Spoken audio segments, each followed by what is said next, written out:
everybody. Welcome to today's episode of the League of Unreasonably Confident Women. My name is Carissa Lynn Renner. I am your hostess. And today I'm excited to talk with Sabrina Sholkowski. She is an entrepreneur and the host of the podcast called Pretty Sure Podcast for millennials trying to find their way in the world. And they're pretty sure they're doing it right in business and in life and in love and in all the things. Sabrina is a former fashion, beauty, and marketing PR expert turned into an entrepreneur, and she has overcome obstacles such as bullying, self-esteem issues, lack of confidence, and she's done what we all strive to do, which is make her mess into her message. So I'm super thrilled to introduce her, but first let me go ahead and share her quote about what being unreasonably confident means. And she said, "For me, it means that you have a kick-ass mindset and that you know the world is your oyster. You are capable of being and doing anything, and nothing is ever impossible." Amen, sister. Okay, I'm going to go ahead and bring Sabrina on so you can meet the woman behind her words, and we'll get rolling. Hi. Oh my God, I'm obsessed with your background. I love it. Isn't it so fun? It really is. How are you? I'm wonderful. This was designed by Jules Stewart, and I can give you her info if you'd like something like this for any live stuff or any graphic design. She's amazing. She's done all of my logos.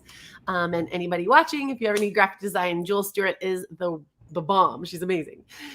So do you go by Sab or Sabrina? I saw both on your social media. You can go either. So the thing is, depending on the country where I'm at is where they kind of tell me. It's really weird. So in Paris, they usually go Sabrina. No one ever calls me Sab, but then my American friends and my Canadian friends, they call me Sab, and my mom calls me Sab. So it's like, it's weird. I don't mind either. Are you in Paris? No, right now I'm in Mexico. Awesome. I've been here since October because of lockdown over there. I just came here to visit my parents, then got stuck. But I went back on Tuesday, so it's going to be my last hurrah in Paris before I leave for good. Oh, wow. And do you know where the world is taking you next? I don't. I'm hoping for either New York or Canada, but I'm dependent on visa. So with my business right now, my parents are going to stop supporting me financially. They were helping me. So I think I'm going to get like a job temporarily. So I have less of a stress to actually build up my business and focus more on, aligning and everything. So it really depends on where I can go. But yeah, New York or Canada are the two options. Awesome. So what's it like in the world right now? You said you're in Mexico currently. What is life like for you in this moment? And, how are you doing? How are you helping people? I imagine with a move, it's a little stressful, but maybe not. Yeah, and it just came up right now. So my parents just told me about 2 weeks ago, they're like, okay, we need to figure out your living situation because we're still paying rent and you haven't been there in 8 months. And I'm like, well, everything's closed. So even if I'm there, like, what am I going to do, right? So I just figured that out. But how is life for me? So for the past almost 2 months, I have lived on Clubhouse. And that is a semi-joke, but also kind of not kidding. I spend a lot of hours on there because it's just been such an amazing app. Have you tried it? I haven't. That's the one thing, my little rebel spirit with the whole, you need to be invited thing. I almost immediately rejected it because I was like, I don't want to have to be at the cool kids table. If you don't want me, I don't want you kind of thing. And I love to speak. So it's interesting to me that I have resisted Clubhouse because I love speaking. It's one of my favorite ways to communicate. It's hard to get me to shut up sometimes. And I don't always want to be camera ready to be able to share these insights. So it's you interesting. Have to get on there. Okay. So, and also, I'm trying out the TikTok thing and I also get a little overwhelmed because it's I'm doing the Facebook lives and I want to have the podcast and I'm on Instagram and then we're on TikTok and it's so much to manage. So, but I do think it's worth a try. Oh my God, Clubhouse is literally the best thing that's ever happened to me. I kid you not. It has injected so many things into my Instagram. I'll be honest, before Clubhouse, I was really stressed on how to grow my Instagram. I was doing all the things. I was doing lives, reels. I was engaging with people. And the feedback was people would message me. I would have so many conversations with people, but no one really liked my post unless it was me in a bikini or me doing a funny reel. Ever since Clubhouse, in a month and a half, I've grown 1,300 followers just from being on Wow. Clubhouse. Yeah, that's And wonderful. Organically. yes, literally just by giving tips, advice, people will go to the profile and then they'll be like, "Ooh, let's follow you." And from there, I actually discovered my new niche, which is confidence. Because beforehand, I was a podcast coach. And then through all the conversations that I was having and all the rooms that I was hosting, I was talking to my assistant a couple of weeks ago. She's like, "Well, no wonder you're tired of doing the podcast coaching. All you do all day is talk about confidence on Clubhouse. Like, you go into social media rooms and you're like, yeah, so you need to share your voice and you need to do all the things. Like, no wonder you should be doing that. That's your mission." And I was like, well, actually, you do have a point. I went through my posts and I was like, even when I was talking about podcasting, I was talking about confidence. Duh, Sabrina, you know? I love this so much. It's so beautifully parallel to my story because I coach singers, and that was like the easiest point of entry into the coaching space, from being a full-time pro singer, into, I didn't want to do the nightclubs and the late nights and like haul all the gear for the rest of my life. I'm 38, so it's like I've been doing that since I was about 15, and I was like, I want to create a business online. I want to be more sustainable for my future. And so I started by coaching singers. But what I found myself doing in every session was talking about what you just said, using your voice, being self-expressed, being confident, being fully you, like leaning into the parts of you that are the things that you think are too much or too big or hard to be with. I want you to be more of that. And so, yeah, I've had this beautiful unfolding of realizing that that's kind of where a lot of my magic lies, and I go about it through the voice. But yeah, it's really about, because the voice is so unique to you. It's like your thumbprint. There's only one of your voice in the world, and there only will be and only ever has been one. So this is a beautiful segue that you created for me, which is I would love to chat with you. I did notice some of that confidence content on your page, and I would love to pick your brain a little bit about your tips for being confident. You said you've been sharing tips. People love them. Would you mind sharing a few with us today? Yeah. So, in what specific terms? Do you want just general confidence tips? Do you want confidence tips for social media, for showing yourself on camera and whatnot? Like, what specifically would you like me to give tips on? Well, I think anything that's kind of lighting you up I always like to go with the intuition. But I find a lot of my audience are people pleasers or in recovery, perhaps, like people that have a hard time making confident decisions because they're kind of maybe weighing what other people might think or how they'll be, So I think my audience might really like to hear confidence in like sovereignty and being your own decision maker and backing yourself up, that kind of thing. Okay, so first thing, and this one's a hard lesson for me. We go around life thinking everyone's going to judge me, everyone's going to say something about the thing that I'm wearing, the zit on my face, like whatever, you name it. People, and myself, I used to be that type of person as well. I used to think, oh my God, everyone's watching me, everyone's staring, like this is so visible. Well, here's the truth. No one actually cares about anyone but themselves. Seriously, so many times I have gone, this one particular time I had a bunch of zits on my face because I was suffering from it. And I went out with friends and they're like, oh my God, your skin looks amazing. And I was like, are you guys like actually blind? Like I have my face full of zits. And they're like, dude, we can't even tell. Like just because you told me, I can now see them on your face, but we never used to look at them before because it's not noticeable. Only you did. And so ever since I realized that, I'm like, I'm just going to be myself. I'm just going to say whatever it is that I feel. I'm going to talk about whatever it is that I want to talk about, because in any case, people are mostly listening to themselves. And if they are paying attention to you, the odds are they might come from a point of view of, oh my God, I wish I could do that. Or, oh my God, how dare she do that? That's way too out there. You know what I mean? But in any case, they're not judging you for, oh, how lame you showed up. Or like, oh, she said that word weird. Or like, oh, she did a weird facial expression. They focus more on what it is that you say. So that's one of the tips.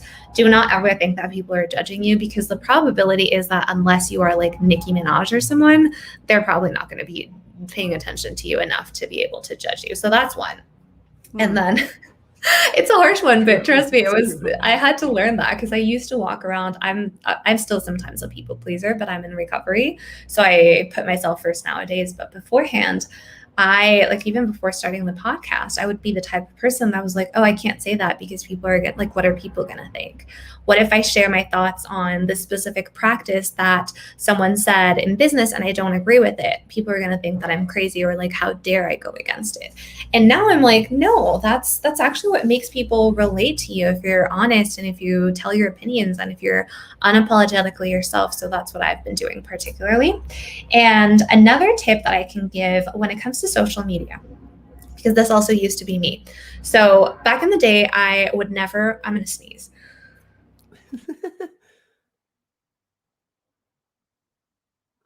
Bless you. Oh my God, thank you. I'm so sorry. They're like, fixing things outside of the house, and I think the windows are open, so dust is coming in. But yes, so my tip to be confident on social media in general, and when it comes to posting content, posting stories, and doing all the things is just start, first of all. And second of all, don't think about all of the people that are going to be watching. Like, for example, right now, if it would be my first live, I would be worried that there's 100 people, 2,000, 200, 1,000 people, whatever many people are in the group or in your Facebook watching. Instead of focusing on the possibility of all these people could be watching, I used to focus, and I now focus on, I'm talking to one person. Like, all I'm focusing is on one person. If there's 300 people on the live, it doesn't matter because I'm focusing on that one person. And that really does, remove the stress away from it a little bit and the pressure, because then when you're talking to a person, you can picture your friend, or you can picture your mom or your boyfriend or girlfriend or partner, whatever it is that you believe in. And if you picture you're talking to them, it comes out more naturally and you're more calm, rather than just like rushing and being like, oh my God, I have to get through with this. You know what I mean? So that's always something that I remind myself, even on stories. The first time I actually grabbed my phone and I was like, hey guys, how are you doing? I was so awkward. Like, it was awkward when you first start talking to the phone. Now I like dance in the park. I'm like, look at me, I'm doing my dance embodiment in the park in public. I don't really care. Yeah, but the first time is really nerve-wracking because I used to only post like point of view things. And so the first time I did that, I really just grabbed it, looked at it, and I was like, okay, Sabrina, imagine you're talking to your best friend. Like, grab the phone, speak to yourself, speak there. Didn't even post it. I just practiced it beforehand. Then when I was semi-comfortable, I started posting it. And obviously, it's been a year and a half now, so a lot of things have changed. But that was the one thing that truly got me over the fear of, okay, I'm going live. Okay, I'm recording stories. Okay, I'm putting my face out there. Yeah. So that was the second tip. A third tip that I think has worked particularly well for me at this new stage where now I'm like pushing the envelope and like trying to do bigger things is precisely that. Do one thing that kind of scares you or scares you a lot at least once a week. And it could be super tiny. It could be like, say hi to the cashier register, post a story, comment on someone's Instagram, like whatever it is, but do one thing that kind of scares you or scares you a lot, because the more often that you do it and the more frequently that you do it, the less resistance you're going to have, first of all, and the more the muscle will be built. And so the more you do it, when it comes to, I don't know, jumping out of a parachute, you're going to be like, well, I built already all this time up. I'm fine. Let's do this. I'm confident. Because confidence truly is a muscle. You are just not born with confidence. You're not like, I'm the shit and like, I'm the best person ever on this planet. You have to work for it, sadly, in this society that we're in, because there's people that want to bring you down. There's, a lot of sad things happening in the world. And if you don't practice it, you can definitely lose it. So that was my third tip. Oh yeah, I love the concept of the muscle building. I think that's with anything that's really worthwhile. And not to say that some things can't come easily. I do think building the muscle can be easy and certainly become easy over time. But yeah, I do think this is a beautiful parallel with singers. People always are like, oh, you sing so beautifully, you must have been born with it. And yeah, to some degree, there's some truth there. But it's like, no, man, I started like training my voice when I was 8. Like, this is a 30-year endeavor. And, which actually circles me back to a thought I had a moment ago, which is, for me, because I've been on stage my whole life, because I've been used to having eyes and ears on me for a very long time. And certainly when I stepped into the entrepreneur space, it was scary again, because it's like, yeah, I understand what it means as a singer to be seen and heard, but I don't have that evidence built up of what the result will be as an expert, or as an educator, that kind of thing. So my question is, what about the people who are afraid that not enough eyes are on them, that are like, oh my gosh, nobody's paying attention. I'm like doing this thing and nobody's here, versus, oh my gosh, so many people might see this. But the person who's like, what if nobody wants this? What if nobody watches this? What do you say to that person? This is a beautiful example of a reframing that I had to do for myself in my brain that one friend of mine told me a while ago. So when people tend to say that, they are focusing most likely on the vanity metrics, right? They're saying, I got 5 likes, I got 10 likes, I only have 1,000 followers, I have 500 views, I have 200 views, not 300,000 like that person, or not 5,000 like the other. Here's the thing. You're saying 50 likes is not enough, right? Or you're saying 50 followers is not enough. Picture those 50 people inside a coffee shop with you. Now, you're sitting there, you're giving your talk, you're saying like, hey guys, and those 50 people are surrounding you and all they're doing is staring at you. They're giving you a heart, they're hugging you, you would freak out if over 50 people do that to you. Like, imagine yourself being in a stadium and having 1,000 people just looking at you and listening to you like, what is she saying?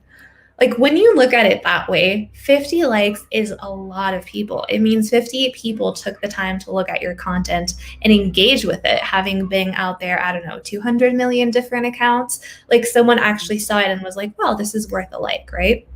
So that's what I would say. Don't focus on the metrics, focus more about you're helping someone. And the reason why we as people tend to focus on the vanity metrics is because we see successful people regularly with 500,000 followers, 30,000 followers, 10,000 followers, and whatnot. So we tend to associate having a high number of likes and a high number of followers with success. But the truth is, and the longer I'm in entrepreneurship, it really doesn't make a difference. There's people with 1,000 followers that never engage with them. They have like 50, 10 likes or whatever because they've niched down, they've changed, or it's just been too many years. And there's people with 2,000 followers, like a friend of mine who's making $60,000 a month just with the 2,000 people. Yeah. So when I realized that, I was like, okay, I do want to have the followers, but it's not coming from a place of, if I don't have them, I'm not going to get success. So that's what I'm trying to say. You don't need followers to have success. The followers will help you, and the bigger audience will help you to spread that message wide and far. But you do not need that to be successful. So if anyone's out there thinking, oh my God, I have to have X amount of followers and likes, trust me, you don't. Yes. I also know a few people with, like less than 1,000 Instagram followers who are just crushing in their business. And part of it is very specific what they're posting. They're talking to a small number of people that are the right people versus a large number of people that are scattered. And there's a lot to it. But yes, thank you for that reframe. I think that, thinking about the in-person bodies in a room, first of all, 50 people in a coffee shop would be cramped, right? You'd be like, oh my gosh, like, can you guys give me some space? Yeah. But on the internet, it feels small. And that's beautiful because you're right. Even 10 people showing up to hear you speak at a coffee shop and telling you did a good job. Although I try not to rely on validation too heavily, but, giving you that hug, that I liked your speech. Like, yes, you would leave with a ginormous heart. You would leave with such an overwhelming sense of success. And, perhaps that is one of the downfalls of the internet, where we don't get that in-person energy, but at the same time, the possibility of reaching so many more people is there. So how do you coach people on how to grow that audience in an aligned way? How do you coach people to get their, for example, podcasts, in front of the right people, or get booked on the right podcast so that their brand is in front of the right people? Yeah, that's a great question. So in terms of growing their podcast, growing their audience, and growing everything, when I've helped my clients previously with launching their podcast, we would actually create, I think we've spent like 4 to 6 weeks usually creating the back end of the podcast. So that means doing some research, listening to other podcasts, figuring out what kind of style they like, doing all of the back end things so that once it's out, you know who you're speaking to. And the main thing that I always do is think about who you're trying to help or what you're trying to accomplish with your podcast. That is going to be the main thing and the one thing that's going to make you successful besides consistency, because consistency is also definitely a major thing. But that would be my first focus for whoever wants to start a podcast. Think about what the purpose is going to be and really, really think about who the person is. I like to say that us podcasters and even some coaches, we help people that we used to be. So in my case, when it comes to helping people launching a podcast or with confidence, I help the people that used to be me, the ones that were scared to tell their story, the ones that were afraid of other people not liking them if they would speak about X or Y, the ones that were considering that 1,000 people was not enough to make money, those types of people, because I was that person and I got through it doing different things, working on my mindset and whatnot. So I help the person that I used to be. Why? Because I understand where they're coming from. I understand their pain points and I know what I would have liked to hear back then, right? Same comes with podcasting. Podcasters usually talk to the people that they used to be or someone that they just stopped being. Like it could be a day ago, right? Like I could go through something right now. I could be going through a breakup. I'll do a podcast episode and it's going to be amazing because I'm speaking to the person that I was yesterday going through the breakup. And maybe today I'm feeling better. So that's always what I say. Think about the person that you used to be, the one that you're creating this podcast for. And when you're creating content, always keep them in mind. Let's say her name is Carmelia. Would Carmelia like to listen about this topic? Like, would she find it helpful if I talk about boys? Would she find it helpful if I talk about marketing? Like, whatever it is, once you keep that person in mind, the content is going to resonate. People are going to find it, and then just promote. Even if you're thinking you're already promoting enough, you probably aren't, because it takes about 7 to 8 times for people to hear about something or in order to either buy or listen. Like I still have friends that they just started listening to my podcast now and it's been out for a year. So if you think you're promoting enough, probably not. Continue doing so and try to maximize it. So that's the one thing that I would focus. The rest, being on the right podcast, being at the right time in front of the right audience, it doesn't matter as much as long as your message is clear, because they'll find you and you'll attract them.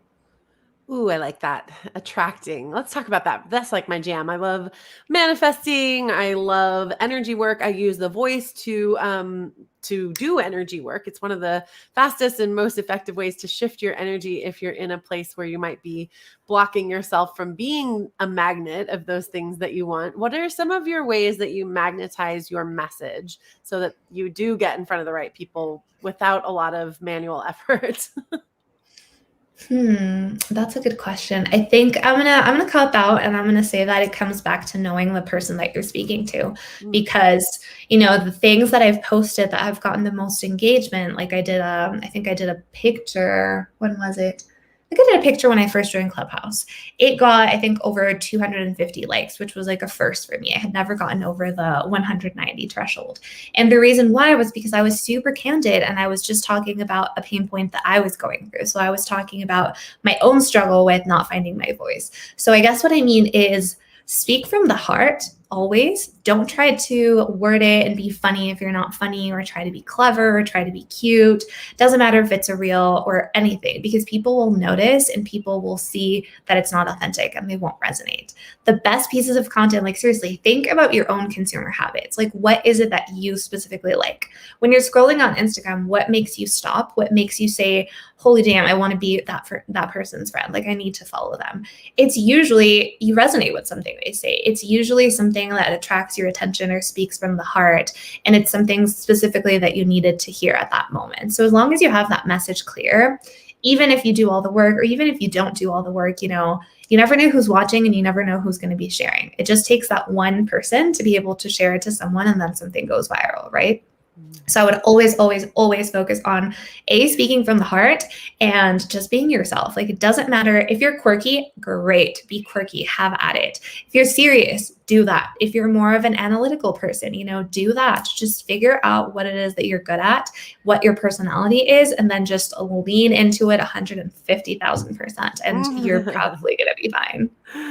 I love it. Yes. Be more of whatever you're too much of. That's one of my main talking points with people is like, whatever you think you're being too much of, do that, because sure, some people might fall away, but the right ones are going to love you so much for it, because it's coming natural. It's coming from the heart. And I think that's an important message. It's certainly a lesson I've been learning lately about pivoting. And like you had talked about, you were a podcasting coach, and then you discovered that confidence is really kind of at the core of your message. And I shared, a similar story. And I feel that way, even in this moment today where it's like the pivoting of your brand or of your message or of your identity online is tricky because you've built up this following of people and you're like, well, what if they don't like this new version? What if they don't resonate with this?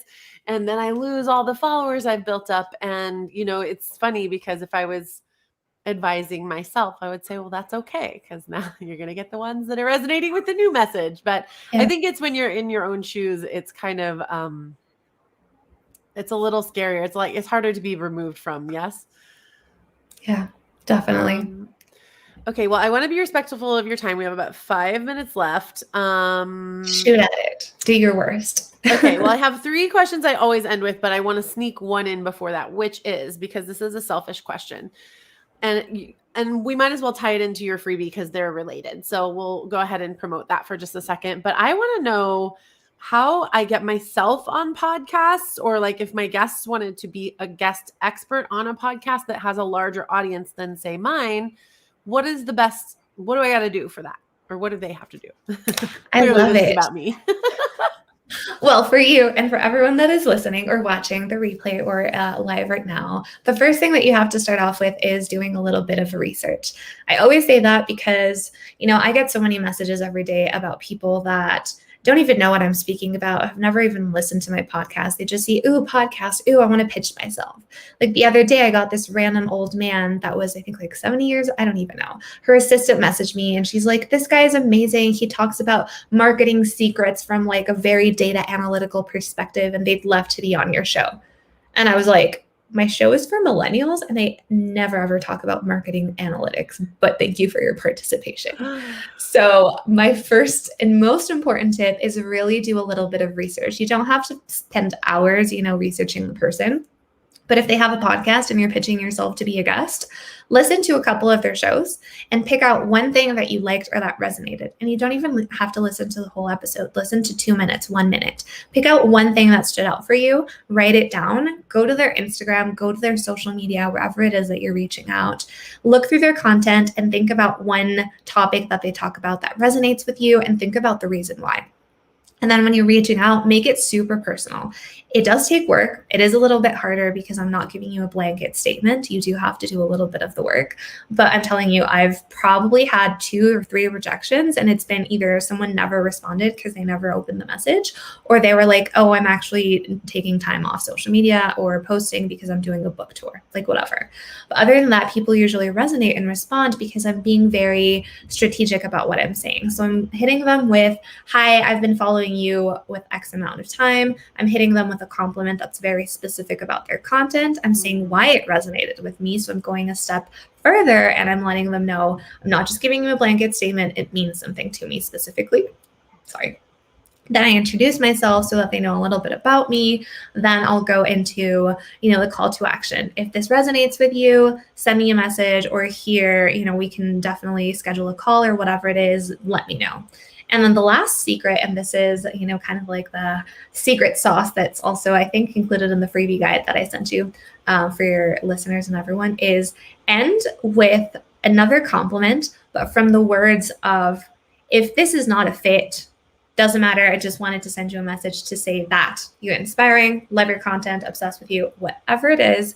And you're playing the cool card here. So what you're actually doing is you're playing to, oh, well, this person doesn't really care if they're on my show. Now I want to have them. And they're giving me the space to pick, right? So it's kind of like you're tricking them to believe that they have the choice to pick you or not when it's you that's pitching. Kind of like a little bit of reverse psychology on there, but trust me, it works. You're being friendly, you're being super specific, you're making the job way easier for them. And you both want, it's both a win-win situation. They want you for content as much as you want for exposure. So as long as you do that, you will definitely do good. And you can use it for anything. You can use it for being a guest, having someone as a guest on your show, do collaborations, live stories, literally anything. Trust me, it works. Just adapt it, make it in your own language, and send it.